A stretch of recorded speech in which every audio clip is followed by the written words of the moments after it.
os 15 meses que é. Porque mais de 15 fica difícil o tempo para fazer prática com todo mundo, né?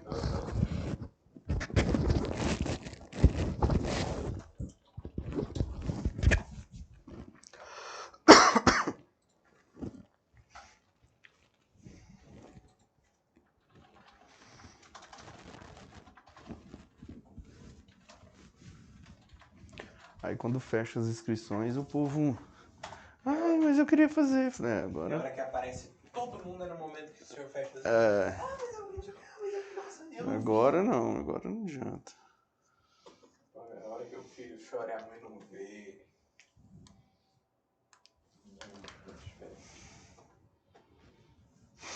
Tá bom, só de ter, eu acho que ter enchido os 15 valeu a pena. Ainda bem que deu pra divulgar, vai ter um espaço aí. Aí é sábado e domingo. Os 2 dias. Sábado e domingo. Legal.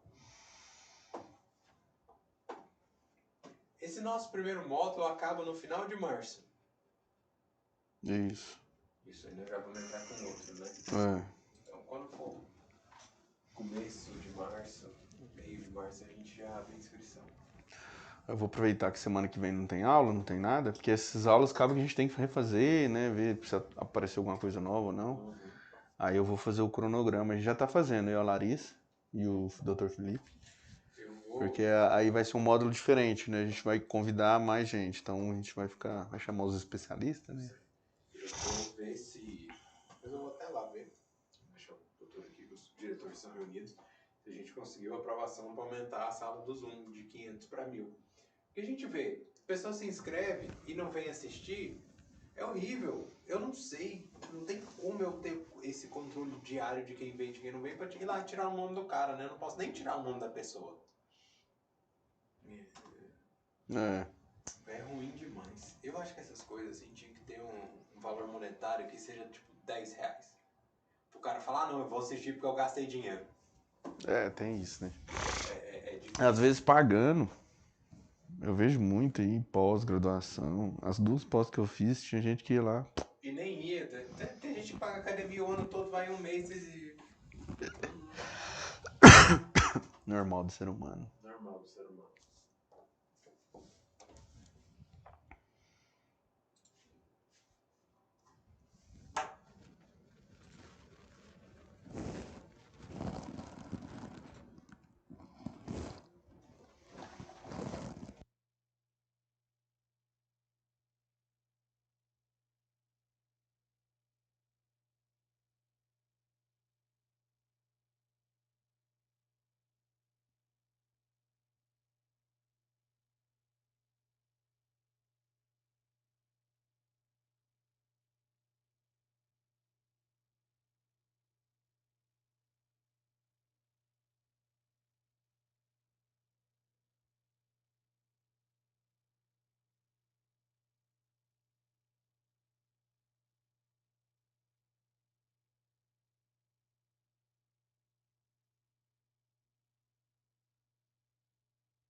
O pessoal te vê, agora eu vou ligar seu microfone.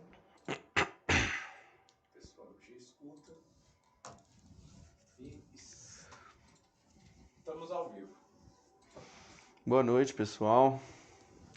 Estamos aqui em mais uma terça-feira, né? Nosso curso AMG Sala Vermelha, realização da Associação Médica de Goiás, com apoio da Cursar e da Serem, né? Comissão de Residência Médica do Estado de Goiás.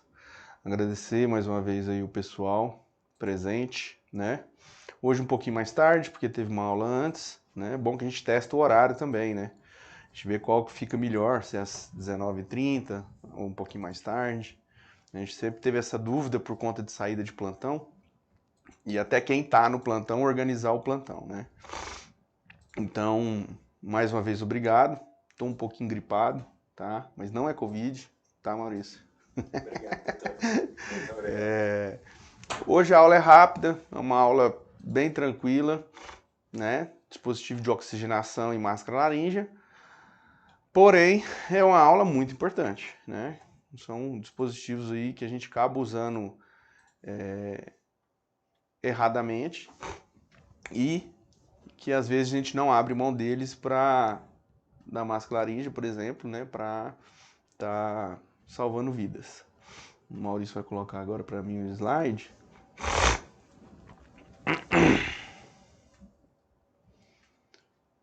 Tenta passar no controle pra gente.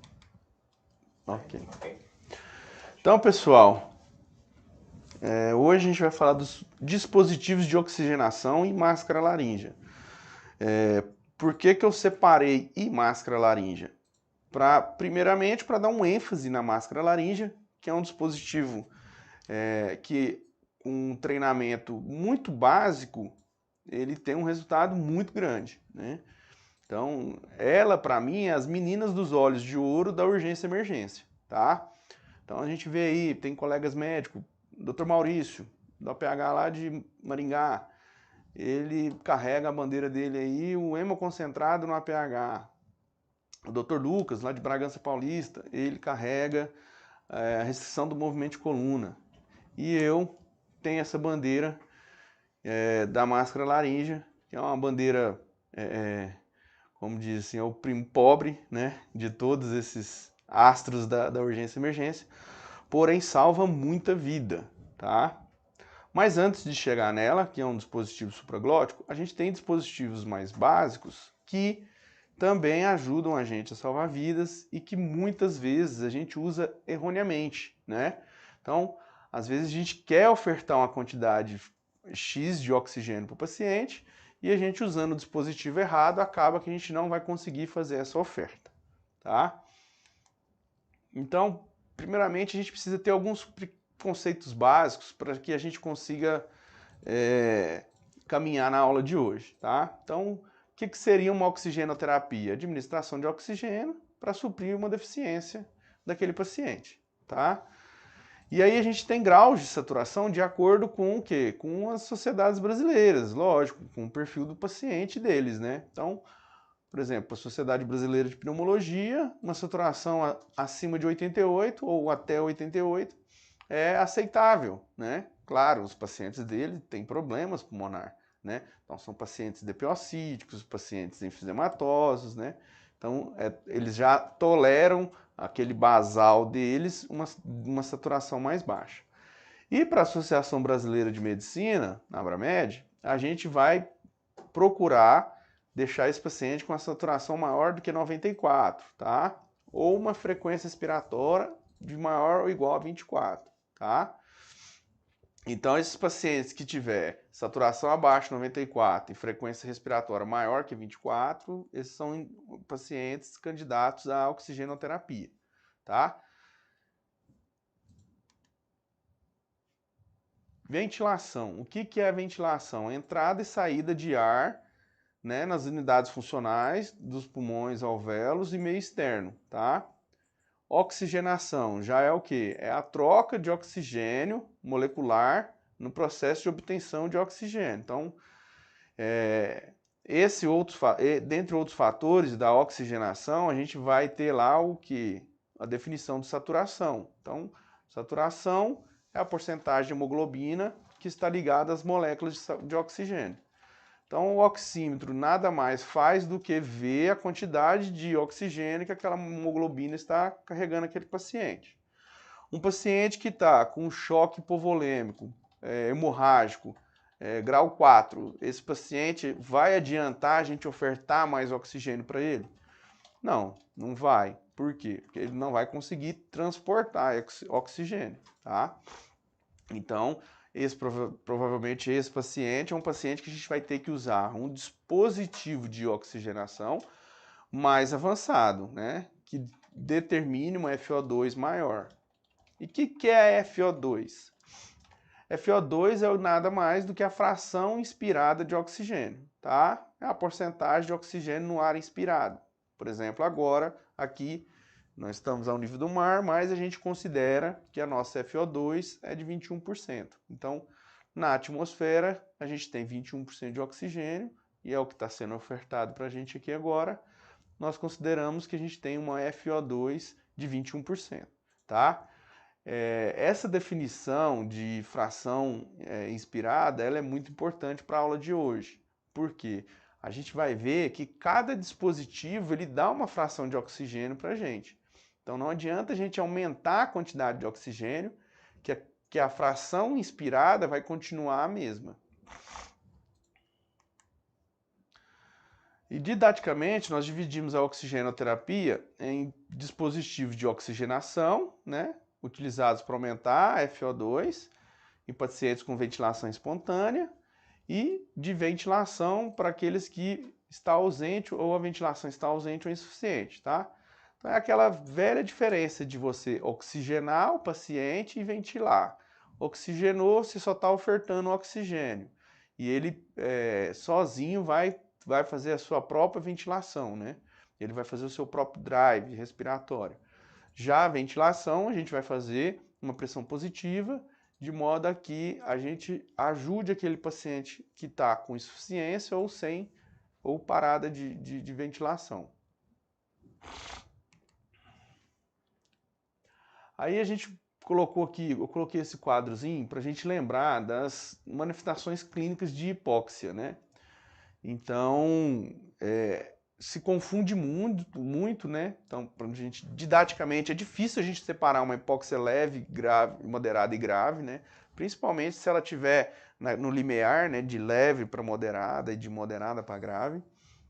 Mas eu coloquei para a gente estar lembrando durante a aula para a gente ver isso aí. Então, uma hipóxia leve ou moderada vai ter uma taquipneia, uma dispneia, né? Na grave também, porém, vai estar mais exacerbado. Esse paciente vai ter uma palidez, né, na moderada leve, e já na grave já vai começar a ter a cianose, né, que é a cianose de extremidades. Na leve vai ter uma taquicardia, vai ter uma agitação. Já na grave pode ser taque ou bradicardia, ou até mesmo uma arritmia, né? Então hipóxia pode causar arritmias. Já manda depois lá no grupo, lá a gente vai fazer uma discussão sobre isso, as arritmias, possíveis arritmias por conta da hipoxemia. Aí o paciente já vai ficando mais sonolento, né? Desorientação, confusão mental, já na grave. Na leve moderada, uma cefaleia, já na grave, uma hipertensão, uma hipotensão, né? Na grave você já vai ter perda de consciência, baqueteamento, né? Coma. Na leve a moderada faz uma vasoconstrição periférica. Então são algumas características só para a gente diferenciar, né? Para a gente ter em mente que se aquele paciente começou a ter uma certa sonolência, uma confusão mental, né? Uma perda de coordenação, aquele paciente ele está evoluindo para uma hipoxemia, uma insuficiência respiratória grave, tá? Voltando aqui, eu falo que eu não posso marcar de dar uma aula. Ontem no plantão, estava no plantão de pronto-socorro, eu ainda faço um plantão de pronto-socorro, chegou uma criança, eu acho que ela tinha 7 anos, com asma grave, insuficiência respiratória franca. Conseguimos reverter, não precisou vias aéreas avançadas, né? Mas ela chegou a colocar máscara não reinalante a 10 litros por minuto. Então, chegou saturando 74, uma criancinha bem grave. E aí, a gente vai ver o histórico, né? Vai lá no computador do pronto-socorro, né? Lá tem o histórico, você vai ver, ela tá indo lá direto com gravidade de asma. Ou seja, a mãe não tem, ou não vai, às vezes não tem condição, ou não vai fazer um tratamento adequado. Uma hora, infelizmente, vai acontecer o pior, né? Então, pessoal, o primeiro que a gente vê muito usando é o catéter, né? Ou cânula nasal, né? Ou que eles falam catéter em óculos, né? É um dispositivo que é o mais utilizado, tanto pela disponibilidade, quanto pela facilidade e também pelo preço, né? No SUS, infelizmente, a gente tem que sempre olhar o preço, né? Hoje, vindo para cá, eu fiquei pensando sobre isso, né? Os custos que nossa responsabilidade como profissionais da saúde, como médico, temos sobre o SUS em questão de custos, né? Eu fico vendo, eu sou médico regulador também, então eu fico vendo muito pedido de tomografia, pedido de ressonância, né? Em pronto-socorro, né? Então, assim, isso tem um custo, isso é um custo para o SUS, né? A gente tem a gente tem que ter essa consciência situacional sobre o custo do SUS. Então, é um dispositivo para baixo fluxo, né? Suportando até 6 litros por minuto. Então, gravem isso. Se o paciente necessitar que aumente a mais de 6 litros, você tem que trocar o dispositivo. Por que, doutor Leandro, tem que trocar? Porque o máximo que você vai conseguir ofertar para ele é uma FO2 de 45%. Você pode pôr lá 12, pode pôr aberto no máximo. Você só vai ofertar 45 litros por minuto. E aí o que você vai estar fazendo? Desperdiçando oxigênio, né? E aí vai entrar, foi por isso que eu fui pensar em questões de custo, né? O oxigênio é muito caro, né? É muito caro. O pessoal lá de Manaus do Covid, né? Eles sabem o preço do oxigênio. É algo bem caro. Então, um aumento maior do fluxo não é transmitido um aumento de FO2, tá? Então, precisou colocar mais de 6 litros, aquele paciente não está saturando 94 ou 88, como a gente já falou no começo da aula, você vai ter que trocar o dispositivo, tá? E aí eu montei a aula numa escalada de dispositivos, desculpa, da forma que o próximo que a gente vai usar é o quê? Ah, ainda tem mais aqui, peraí. A cada 1 litro, né, a gente tem um acréscimo de 3 a 4% da FO2 no ar ambiente. Então, né, se a gente aumentar ali, por exemplo, 5 litros, a gente vai ter mais ou menos um aumento de FO2 de 20%. Lembrando que a gente já sai do 21, né, então a gente vai ter em torno de 41%. Então é isso aí que quis dizer. Ele é indicado na hipóxia leve, né? A desvantagem é que o uso prolongado ou a aplicação de alto fluxos podem levar a ressecamento da mucosa ou até lesão da mucosa. Mas agora nós não vamos deixar ele mais com alto fluxo, né? Então, catéter, 2, 3, 4 litrinhos. Passou disso, já vamos trocar o dispositivo para conforto, para evitar perda, né, com aquele paciente. E aí o próximo dispositivo que a gente tem é a máscara simples, né? A máscara simples, ela já sobe a FO2 para 60%, tá? Então, a gente consegue dar mais quantidade de oxigênio para aquele paciente, né? Aquela fração de inspiração para ele. Ela deve ser usada com um fluxo mínimo de 5 litros, tá? Para prevenir retenção de dióxido de carbono. Então, pessoal, a máscara simples, ela não tem um dispositivo de válvula, diferente da máscara não reinalante. Então, ela retém dióxido de carbono a baixo fluxo. Então, você põe lá um paciente com a máscara simples a 2 litros, paciente que tem, por exemplo, DPOC, né? Eu acho que a gente vai falar um pouquinho de DPOC. Você vai estar causando prejuízo para esse paciente, tá? A vantagem é de ser mais acessível e leve, tá? E ela é mais confortável do que o catéter nasal. E também que a não reinalante, porque ela tem uma bolsa e é pesada. Essa aí é levinha, o paciente normalmente aceita ela bem. Então, passou de 3, 4 litros, máscara simples, 5, 6, 7, até 8 litros.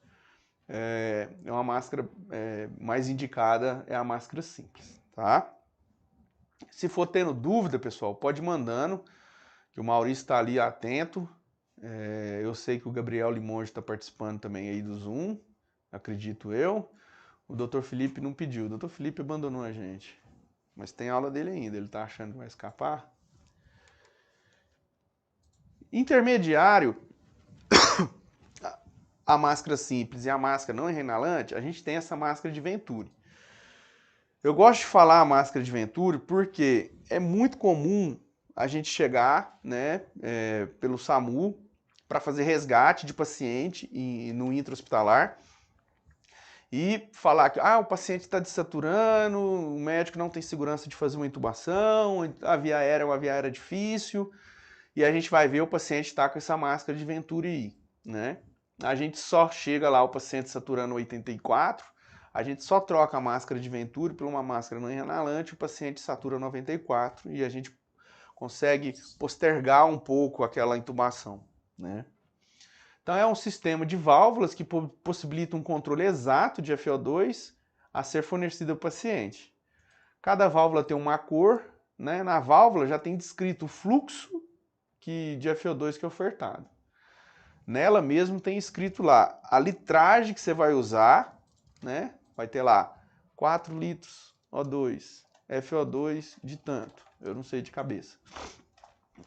E o FO2 que ela vai ofertar. Então tem a litragem e o FO2 que ela vai ofertar, tá? Então ela vai dar uma FO2 de 24 até 50%. E normalmente a gente usa ela para fazer o quê? Um desmame da oferta de oxigênio, né? Então a gente usa muito em quê? Em paciente DPO-cítico, aquele paciente, né, que a gente deve evitar ofertar muito oxigênio por conta da fisiologia da doença, né? Que ele tem obstrução, né? Então, a gente é muito usado para esse tipo de paciente. Foi muito usado também para desmame de oxigenoterapia no COVID, né? Mas fiquem atentos quando você vê essa máscarazinha lá com esses apitozinho aí acoplado. Significa que é uma máscara de Venturi, significa que você às vezes não está ofertando uma FO2 do jeito que você deseja que o paciente fosse ofertado, tá?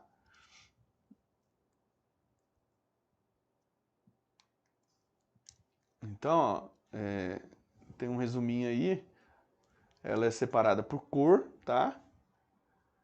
Concentração de oxigenação, o fluxo de oxigênio sugerido, né? Então a FO2, a quantidade de oxigênio e o total de fluxo de gás que ela está liberando para aquele paciente. E nela já vem escrito, por isso a gente acaba não decorando as cores dela. Então sempre vai vir lá a FO2 e a litragem, tá?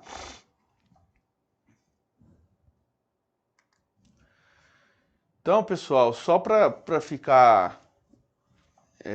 provavelmente a gente vai ter uma aula no próximo módulo, no módulo 2 do curso, né? Igual eu falei, a gente já falou, mas a gente vai massacrando aqui para ficar esperto já. A gente está vendo a possibilidade de abrir 1000 vagas, tá? Mas não é certo ainda. Então vai abrir novamente 500 vagas para o módulo 2. Como que vai ser o módulo 2? Vai ter que refazer as inscrições, todo mundo, e a gente vai convidar especialistas, tá? Depois eu vou até passar uma lista lá no grupo também, do WhatsApp, para indicações, né? Às vezes tem colega especialista lá no grupo também, né? E aí a gente vai fazer. Então provavelmente vai vir aqui um pneumologista para falar um pouco de DPOC, um pouco lógico, a DPOC exacerbada, a asma desacerbada, grave, né? E o manejo dela no pronto-socorro. Então, nosso segundo módulo vai ser dessa forma. Então vocês vão ver menos Dr. Leandro, Dr. Felipe e Dr. Gabriel e mais outros colegas. Então ela é uma doença pulmonar obstrutiva, tá? Então é o estreitamento, bloqueio, obstrução. Então o próprio nome já diz, né? Então aquele paciente é um paciente que ele bloqueia a própria via aérea dele. Isso faz o quê? Prejudica a troca de oxigênio e dióxido de carbono. Então, né? É simples ver, ele não consegue trocar, então ele não consegue ofertar oxigênio, como também não consegue tirar o dióxido de carbono. Eleva a frequência respiratória como resposta, aumento da demanda ventilatória, encurtando o tempo de expiração. Então, um paciente que tem uma depressão exacerbada, ele vai ter uma frequência respiratória maior ainda. E o tempo ins, tempo ex dele vai encurtar. Então, ele vai reter mais. E aí, você vai colocar um dispositivo que você vai ofertar da forma inadequada àquele paciente. Então, às vezes, você vai colocar uma máscara simples né, com 2 litros de oxigênio, por exemplo, vai reter mais dióxido de carbono. Então, rapidamente aquele paciente seu vai evoluir para uma acidemia, tá? Também provavelmente deve ser uma outra aula bacana, distúrbio hidroeletrolítico. E aí a gente passa para a máscara não reinalante, né? Que é para aquele paciente que já está ali naquela hipóxia moderada grave, né? Que às vezes a gente consegue postergar uma via aérea avançada, né? Ela difere porque ela tem um reservatório e ela tem um sistema de válvula expiratória, pessoal. Então vocês veem aí na figura que ao lado dela ali, ela tem uma válvulazinha, tá? Eu aqui no laser point apontando. Então ela tem uma válvulazinha, essa válvula é que não deixa reter o CO2, tá? Então muitas vezes o que vê aí na prática? Aqui no Brasil, né, essa piadinha a gente já falou em outra aula, as coisas são descartáveis, né? São 10 vezes utilizadas para depois descartar.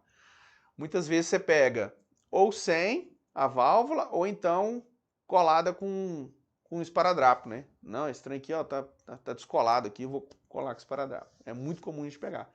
E aí ela já não está fazendo o efeito dela, está sendo assim como se fosse uma máscara simples. A fração de expiração de oxigênio dela é até o quê? 100%, né? Então quando a gente quer ofertar 100% de FiO2 para o paciente, a gente coloca ela a 15 litros e aí a gente vai estar ofertando o paciente. Então, o paciente que está em PCR, a gente pode usar o ambu ou a máscara? Não, né? O paciente que está em PCR está parado, a gente vai ter que ventilar. Agora, o paciente que não está parado e que você vai fazer uma sequência rápida de intubação, que se eu não me engano, depois eu vou confirmar aqui, é a próxima aula do Dr. Gabriel Limonge. O paciente não está em parada respiratória, só está com insuficiência respiratória, você vai fazer sequência rápida de intubação. Você pode optar pela máscara não reinalante a 15 litros? Aí pode optar, tá? Então aquela pré-oxigenação, ele deve falar, anota aí, Gabriel, para não deixar eu mentir sozinho, que você vai poder optar pela máscara não reinalante ou pelo ambu, bem acoplado com aquele paciente a 15 litros por minuto, tá? Qual que é o problema dela? Utilização prolongada é desconfortável devido ao peso, né? E a vedação necessária. Então, você tem que vedar ela bem para que a válvula funcione. Então, acaba machucando aquele paciente, machucando o elásticozinho ali, acaba machucando o paciente. Tá? Então, o paciente que está com hipoxemia, insuficiência respiratória grave, obrigatoriamente a gente deve colocar o quê? A máscara não reinalante, tá? É igual eu falei com vocês, acontece muito. Muito, muito mesmo. Chegar para fazer o resgate e somente a máscara já vai resolver aquele paciente.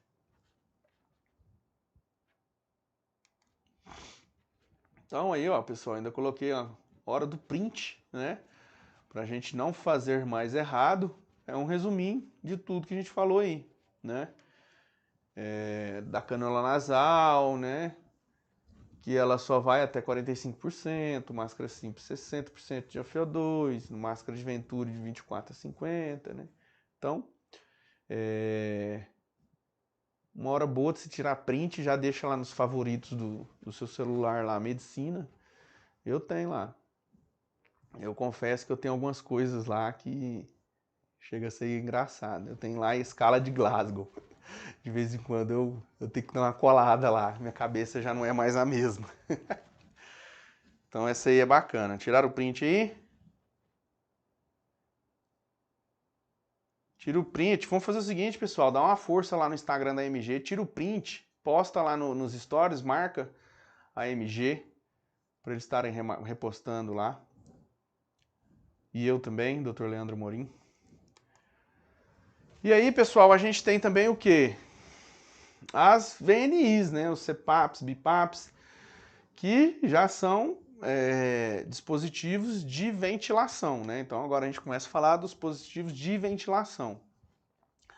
Já vai dar um suporte ventilatório com pressão positiva, né? Empregados em pacientes que já não estejam fazendo o uso de qualquer tipo de via aérea, né, artificial. Então, um paciente que não está entubado, não está com máscara laríngea, não está com tráqueo, nem com crico, né, é uma opção boa para retardar a intubação, né. A intubação a gente sabe que ela tem várias complicações. Então, sempre que a gente consegue postergar uma intubação, é excelente para aquele paciente, né? Da mesma forma que quando eu fazia plantão em UTI, Retardar a intubação aí, você me quebra, hein? postergar, quando eu fazia plantão em UTI, para mim não tinha melhor momento de um plantão do que uma extubação de um paciente. Né? Para mim era o grande momento, era uma extubação.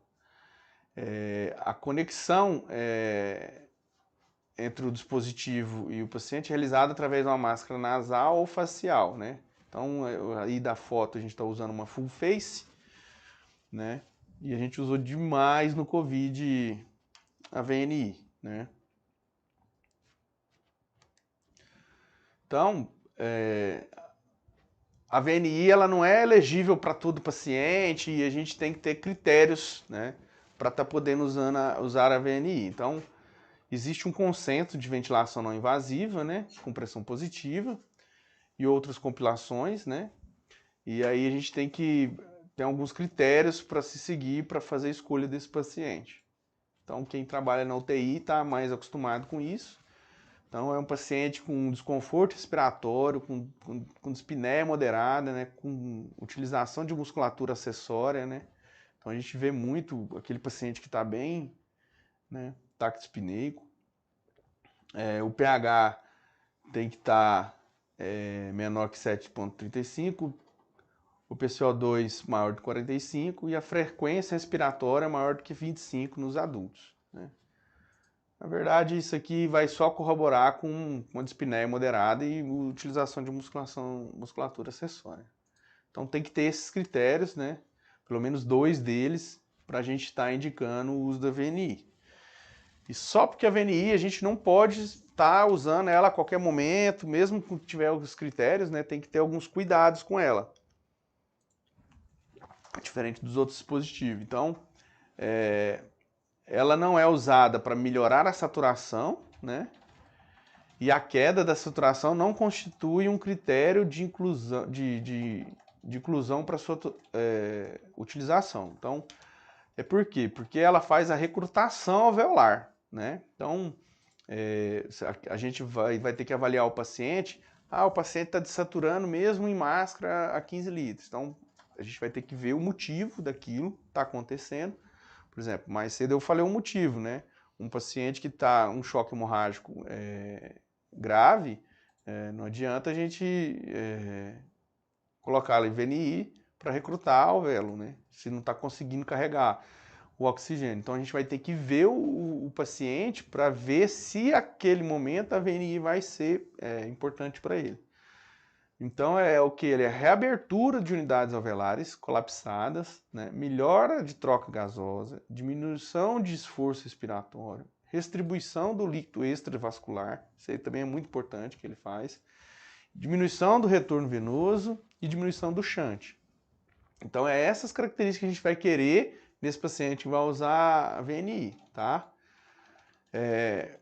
Tem que tomar cuidado com o paciente que está com nutrição oral gástrica, né? Nunca administrar VNI durante dieta ou intervalo de 2 horas próximas às refeições. Então, como a gente normalmente dispõe dela na UTI, então a gente vai deixar aquele paciente em jejum, né? Porque a VNI é feita com o paciente não sedado, obviamente. E aí tem que tomar esse cuidado, ver se o paciente está com esvaziamento gástrico, porque senão ele pode, a pressão positiva da máscara pode fazer ele regurgitar e acabar broncoaspirando.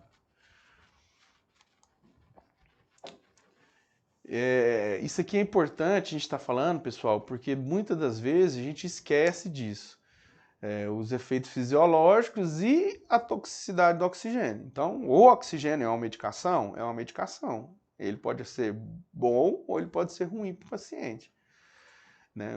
A toxicidade, né, do do oxigênio afeta os pulmões, sistema nervoso central, né? Dependendo da quantidade e tempo de exposição. Efeitos neurológicos centrais também tendem a ocorrer quando o paciente é submetido a pressões maiores que a pressão atmosférica. Então, aquele paciente que faz tratamento hiperbárico, né, na câmara hiperbárica, ele pode ter problemas neurológicos centrais.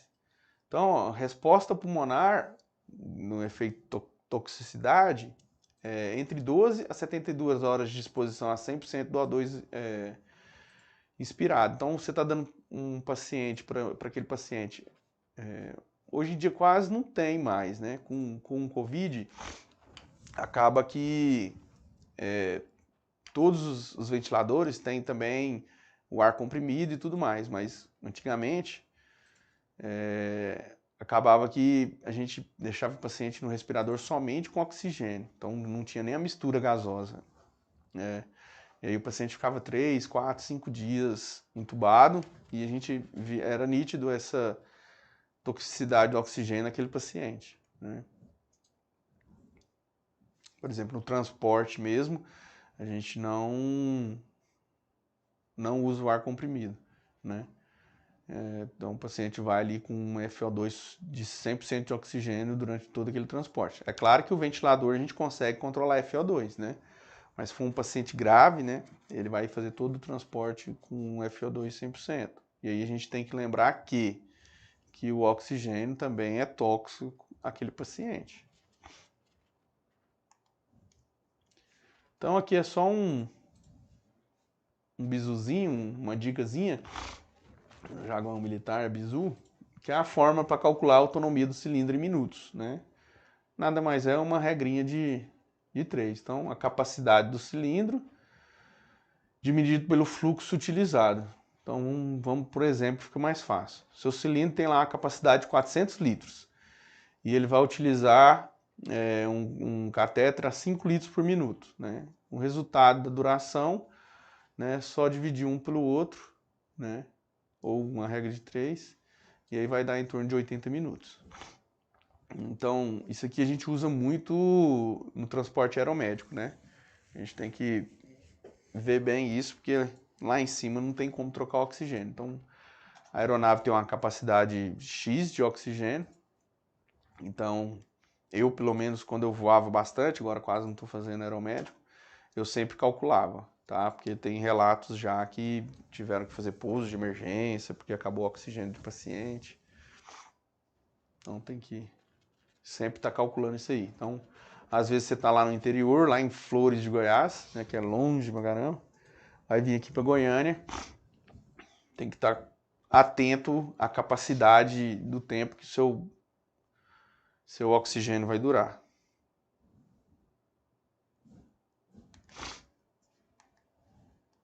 Máscara laríngea, aqui tinha uma foto da máscara laríngea e a foto não apareceu. Não tem problema não. Então, pessoal, vamos agora para a máscara laríngea. Máscara laríngea, ela é um método para fornecer ventilação de o quê? De resgate, tá? Pacientes graves, né, com parada respiratória ou parada cardiorrespiratória, né, então pacientes inconscientes e pacientes sem reflexo faringeu. Ela é uma via respiratória supraglótica, tá? Ela pode ser administrada, colocada tanto por médico como por enfermeiro, né? E, igual eu falei, um pequeno treinamento, né? Você já consegue ter um N de sucesso nela muito alto, né? Um número de sucesso muito alto, pela facilidade que é o dispositivo, tá? As vantagens da máscara laríngea. Pode se inserir de maneira bem sucedida às cegas, né? Então, o que ele quis dizer com isso? Que a gente não precisa laringoscopar, né? Para ver, para estar colocando aquela máscara laríngea, né? Operadores que só têm treinamento básico, igual eu já falei, evitam obstrução pelos tecidos moles das vias aéreas superiores, né? Então, quem aqui já lida com paciente grave, ele sabe muito bem que a língua é um grande problema na via aérea, né? Então, é o grande vilão, um dos grandes vilões, né, da via aérea definitiva, daquele paciente com via aérea difícil, é a língua do paciente, que é uma musculatura, né, e quando o paciente está parado, né, está sem consciência, essa musculatura vai cair. Causam menos insuflação gástrica do que a ventilação com o ambu. Então, entre o ambu e a máscara laríngea, a gente vai optar, né, pela máscara laríngea.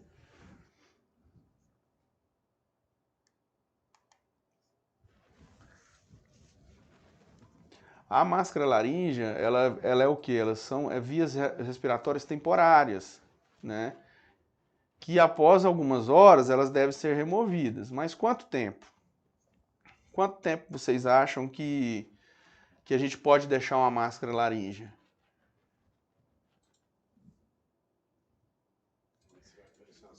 Responde aí pra gente ver. 4 horas, 8 horas. 4 horas, 8 horas. 6 horas. 6 horas. Ainda tá bacana ainda. 3h30. 3h30? 3h30 é bom. 3h30 aqui. Então, pessoal, mais pra frente eu vou mostrar uns estudos, né? Não tem um consenso desse tempo, tá? A gente vai por via de regra, né, dos estudos, porque a maioria dos estudos é o quê? O paciente do intra-hospitalar da cirurgia eletiva, que quem usa muito máscara laríngea há muito tempo? O anestesista. Então a maioria dos estudos é lá, tá?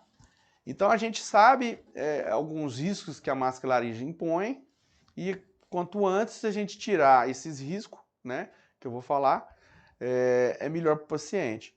Porém, hoje tem-se um consenso que, se você monitorar a pressão do cuff da máscara laríngea, esse paciente pode ficar com máscara laríngea um tempo superior a 12 horas, tá? Tem relatos, né, de pacientes que ficaram superior a 12 horas. Contraindicações da máscara laríngea. Então, abertura da boca menor que 2 centímetros, é óbvio, né? Não vai conseguir. Não vai conseguir nem intubar também. Você vai ter que fazer uma intubação nasotraqueal, que eu prefiro fazer a cricostomia, é muito mais fácil. Vocês vão ver na aula de crico, eu acho que tem também. Obstrução intransponível das vias respiratórias superiores, né? Isso aí é no caso do OVACI, né? Da obstrução de via aérea, né? Aconteceu comigo, um caso com uma criancinha que engoliu uma pedra, o colega do pronto-socorro não conseguiu entubar, na hora que eu fui tentar entubar, eu senti batendo na pedra, né? Tem uma técnica off-label que diz pra gente progredir a intubação e seletivar o pulmão, né? Então, a gente vai bloquear um pulmão, vai deixar o outro, 50% é melhor do que 0. Porém, eu optei por usar a máscara laríngea porque não estava 100% obstruído, né? Então, eu coloquei a máscara laríngea nessa criança, né? E ela foi saturando bem, 98, até eu chegar no hospital de referência, que era o ECAD. Chegou lá, a pedra deve ter descido mais, obstruiu mais, e aí a gente teve que partir para...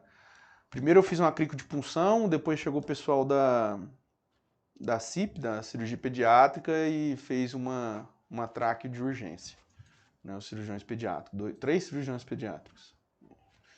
Criancinha bem grave. Contraindicações relativas, né, consciência ou presença de reflexo faringeu, né, os pacientes devem estar inconscientes ou ser sedado com sedativo e um agente paralítico, antes da inserção da máscara laríngea. Então, se o paciente tiver consciência ou presença de faringeu, a gente tem uma contraindicação relativa. O maior risco de regurgitação é em pacientes que não jejuaram, tá? Em emergência, o uso de máscara laríngea pode ser mantido mesmo com essas contraindicações relativas. Então, o paciente está consciente, mas ele está desaturando muito. Você pôs a máscara não reinalante, ele não melhorou. Então, você vai ter que optar pela máscara laríngea, né? por isso que é relativo. Ou um paciente que não estava em jejum, corre o risco de regurgitação, mas o paciente está parado, né? Que é o que a gente pega no pH. Né? Não tem problema, a gente vai passar a máscara. E vocês vão ver que os estudos mostram que essa regurgitação não é tão assim para criar medo, né? Eu acredito que isso aí é mais igual o torniquete, né? Antigamente. Não se usa torniquete, vai perder um membro, só porque não tinha estudos conclusivos sobre, né? Mas confesso que procurei bastante estudos atualizados, assim, tem muito pouco estudo sobre máscara laríngea. Acho que a gente podia até montar um grupo aí, ó, quem animar, o pessoal do Intra aí, que tiver nos grandes centros, né, Hugo, Gol, CAD, né, e a gente fazer um estudo dessa máscara laríngea aí, nesses pacientes que chegam de máscara versus os pacientes que chegam de tubo. O posicionamento para inserção, né, então como que coloca a máscara laríngea, né, então você vai fazer, a posição ideal do paciente é o que? É a posição olfativa, né, a sniffing, né? Que você vai fazer o paciente, vai colocar ele na posição de cheirador, né? Por isso que fala posição olfativa. Mas, como você vai fazer uma hiperextensão do pescoço, somente se o paciente não tiver suspeita de lesão cervical. Né? Então, normalmente a gente usa 2 operadores para estar fazendo, vai ter figurinha, mas um traciona, o outro faz a posição do cheirador, a posição olfativa, e aí vai adentrar com a máscara. Então, usa a manobra de tração e elevação do queixo, né, sem inclinação da cabeça também, para facilitar a abertura das vias aéreas. Essa aí a gente já falou. Então, o paciente, vocês veem que o paciente está na posição do cheirador. A gente vai estar testando o cuff antes, né? A máscara laríngea hoje, ela já vem um pouco cheia, tá? Justamente para a gente ver se ela tem algum furo ou não já. Então, eu acredito que todas, né? Eu não vou falar, porque na medicina a gente não pode falar tudo, né? Sempre. Mas, se não todas, quase todas, ela vem um pouco cheia já. E aí, já dá para ver se o cuff dela está estourado, uma coisa assim ou não. Cuff, pessoal, para quem está com dúvida, é aquele dispositivozinho ali, ó, que tem, que está em cinzinha ali, um balãozinho que a gente enche a máscara laríngea, igual tem no tubo, tá? Só porque o cuff fica em volta do tubo e na máscara laríngea é a máscara toda. E ela já vem meio cheia. Aí, assim, já vi pessoal falando que tem que desinflar e já vi pessoal falando que ela já vem pronta para se passar. Eu, Dr. Leandro, né, na minha prática, do jeito que ela vem, para mim fica mais fácil. Né? Então, normalmente, do jeito que ela vem, eu já passo daquele jeito. Então, ó, aqui mesmo nessa técnica que está falando, ó, o manguito desinflado é inserido na boca. Com o dedo indicador, o manguito é guiado até a posição correta. Então, o que ele está querendo falar ali? Com o dedo indicador, essa máscara ela vai escorrer pelo palato duro, palato mole, para ela encaixar na inserção da base da língua, tá? E aí, uma vez que você posicionou lá, que você chegou até o final, você vai inflar o cuff. Quanto que você vai inflar? Toda máscara laríngea, ela é autodemonstrativa. A máscara ficou dentro do carro que eu ia trazer para mostrar aqui. Nela tá escrito lá o número dela, né? Então vai de 1 a 5. Isso, de 1 a 5.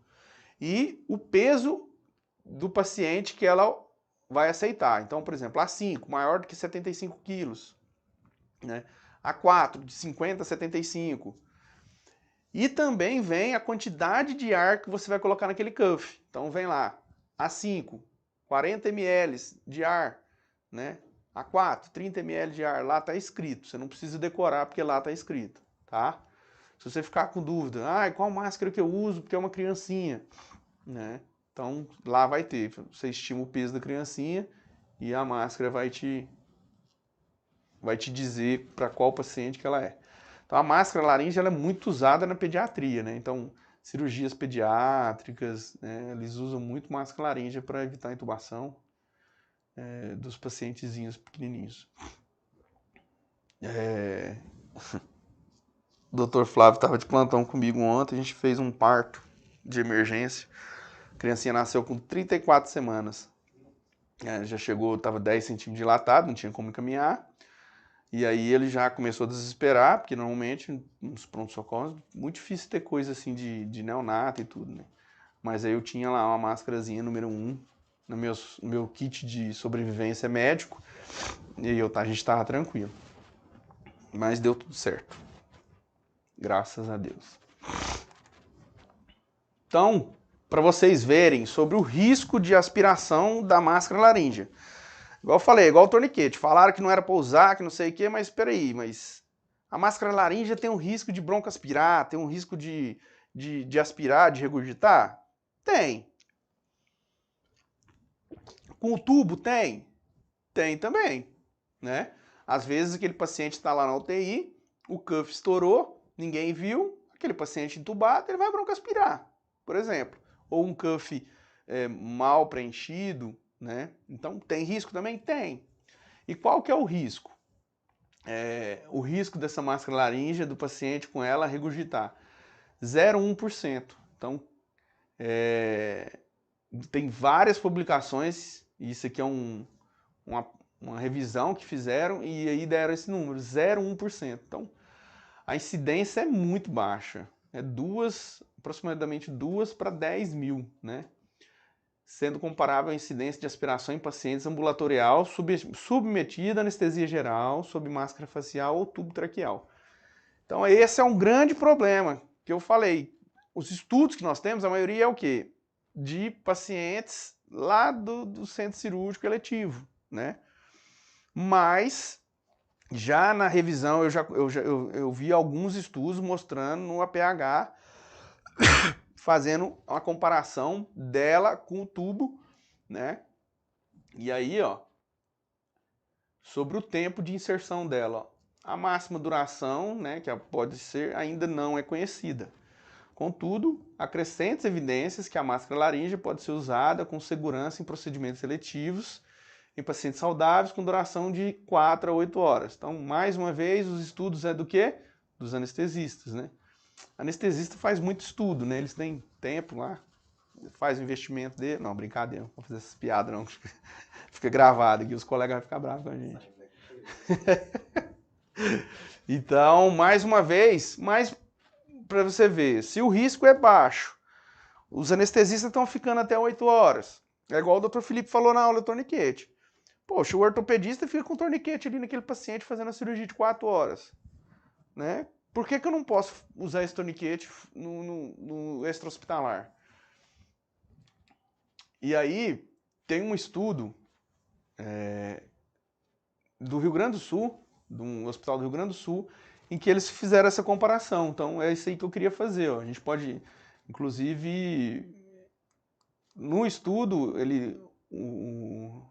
os médicos que fizeram o estudo, eles deixam o desejo deles que mais centros entrasse nesse estudo, né? Então, porque o N deles foi um N muito baixo. Então, ó, 27 pacientes politraumatizados, né? Foram submetidos à utilização de máscara laríngea no atendimento pré-hospitalar, apresentaram menor tempo de ventilação mecânica e menor tempo de internação na UTI. Contudo, a relação dos pacientes intubados com tubo endotraqueal em relação aos pacientes intubados. Porém, a taxa de óbito é igual. Então, eu me perdi aqui, mas eu vou explicar. O paciente que chegava com máscara laríngea, ele tinha o menor tempo de ventilação mecânica e o menor tempo de UTI comparado com o paciente que chegava entubado, com tubo endotraqueal. Porém, o desfecho dos óbitos era iguais. Então, ao meu ver, o que esse estudo mostra? Mostra que, na hora que você vai lendo lá, na conclusão do autor, que precisa se fazer mais estudos, porém, mostra-se que a máscara laríngea está tendo maior benefício no pré-hospitalar do que o tubo, tá? Gente, o Dr. Leandro não está falando que a máscara laríngea é melhor do que o tubo, não, tá? Deixar bem claro isso. Só que esse estudo e alguns outros estudos têm mostrado que pode ser, né, que a máscara laríngea vai ser bom pelo paciente, tá? E lá eles falavam algumas coisas, como, por exemplo, o tempo de hipóxia que aquele paciente ficava. Então, você conseguir o sucesso da intubação é mais demorado do que você conseguir o sucesso com a máscara laríngea. Eu já vou te dar a palavra, Gabriel. Então, são N coisas que o estudo observacional viu que mostrou que a gente tem esse caminho aí que possa ser algo que possa vir. Sim, senhor, doutor Limonge. Leandro, só reforçando isso que você trouxe agora também em relação a tubo versus máscara laríngea, até no próprio SLS, no PAUS, eles trazem que o tubo versus a máscara tende a ser até mais interessante, tá? Por conta do tempo de inserção dela, porque você não precisa parar de fazer compressão, tá? Então, tanto no AC quanto no PAUS. Ah, acho interessantíssimo lembrar para a galera também que a máscara laríngea, no momento de resgate do paciente, é uma das primeiras, dos primeiros adventos que a gente tem que lembrar. Então, no que a gente chama do via aérea crash, né? Que o Walls traz e tudo. Então, é um dos primeiros adventos que a gente tem que lembrar quando a gente não entuba o paciente. Você não entuba o paciente, mas consegue ventilar, consegue oxigenar. Nesse contexto, a máscara laríngea é um dos primeiros dispositivos que tem que ser lembrados. Ah, em relação ao tempo de permanência, como você falou muito bem, não tem um consenso, e geralmente a galera fala em relação à monitorização de isquemia. O problema dela é que se você deixar o cuff muito insuflado, provavelmente você vai acabar isquemiando ali parte de laringe e etc, tá? Então, isso que tem que ser observado, tá? Ah, Justamente sim, isso, Gabriel. Não tem-se o consenso do tempo, mas tem o consenso que, para você permanecer com a máscara laríngea a longo tempo, você tem que monitorizar a pressão do cuff dela. Então, você só pode permanecer com a máscara laríngea num período prolongado, vamos colocar aí maior do que 4 horas, se você fizer esse monitoramento contínuo. exato. E foi uma coisa que a gente conversou no grupo, acho que semana passada, né? É muito particular também, porque assim, muito das pessoas que fazem os protocolos não usam os protocolos. É, então, você está numa cidade isolada, você tentou entubar o paciente, não conseguiu, passou a máscara laríngea, o paciente está ventilando, você não vai tentar entubar esse paciente de novo, você não vai tirar a máscara para tentar entubar de novo, com uma possibilidade de tentar novamente traumatizar essa via aérea, etc. Então, é bastante complicado isso, assim, de cravar um tempo, né? Em especial porque, assim, a maioria são anestesistas que fazem, e dois, a vasta maioria é protocolo americano.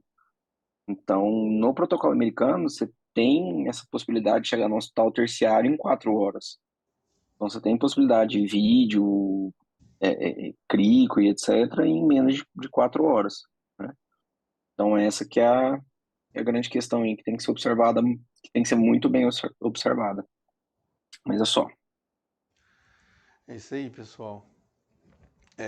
Assim, ao longo da minha prática, eu lembro muito, no começo da minha formação médica, minha formação que eu falo de experiência, inúmeras vezes eu levei paciente com máscara laríngea do interior para o Hugo, naquele tempo só tinha o Hugo, né?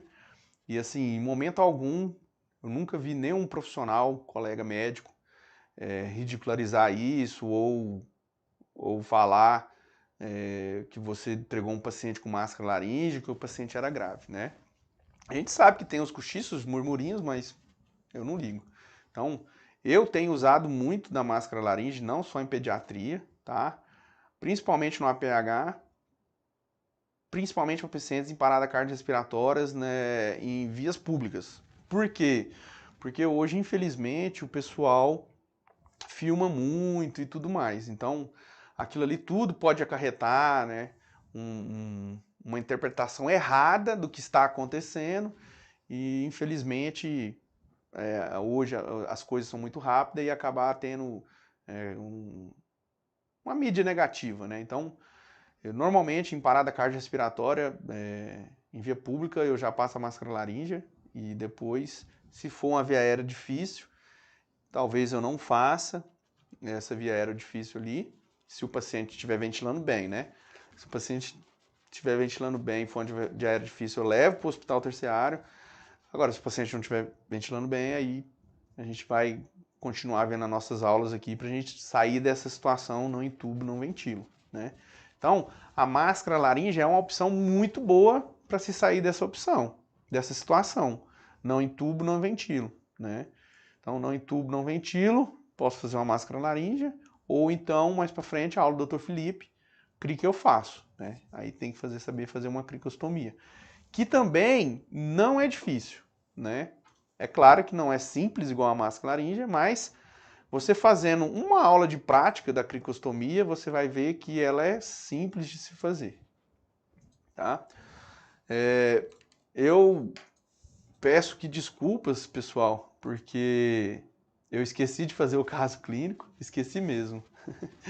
Mas eu já jogo o caso clínico, saindo daqui, chegando em casa, eu já jogo o caso clínico lá e a gente vai discutindo lá, né?